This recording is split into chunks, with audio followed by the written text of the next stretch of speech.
Hi, this is Dr. Christopher Maloney talking to you briefly about diabetes. Diabetes has been classified previously as type 1 and type 2, as childhood diabetes and adult diabetes, and all of those definitions are going to the wayside because what we're seeing in children now as type 2 diabetes, we're seeing more adult, kind of adolescent adult onset type 1 diabetes being diagnosed.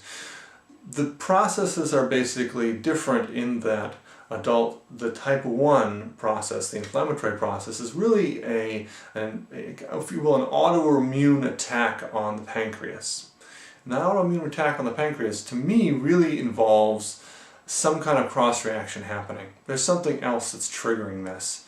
There's actually an epidemiological connection to cow's milk. Cow's milk, introduced into the diet early on, there's some antibodies that are generated to bovine insulin that may, in a subgroup of the population, actually predispose them to getting type 1 diabetes.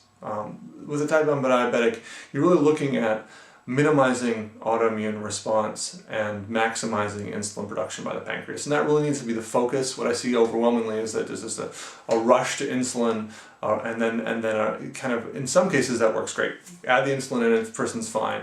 A lot of times I see this kind of bouncing back and forth perpetually. It's never quite stable. The person's actually worse off or as bad off as they were before. Now it's insulin added into the sugar issue.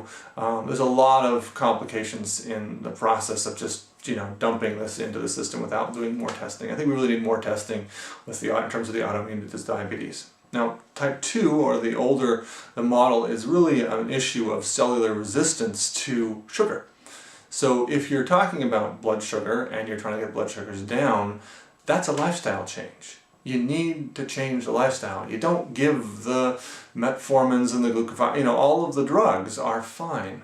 But the idea is the base needs to be an education, a re-education of the patient to what do they need to do with the rest of their life.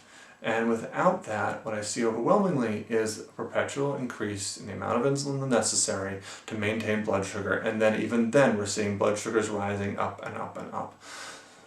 Diabetes in our culture is considered chronic, it's considered life-threatening, it's considered extremely deadly, and it's spreading like wildfire because of metabolic syndrome is predisposing these people to diabetes. We need to address diabetes completely differently than what we do, and it has to start with looking at autoimmune for the younger group and lifestyle for the older group.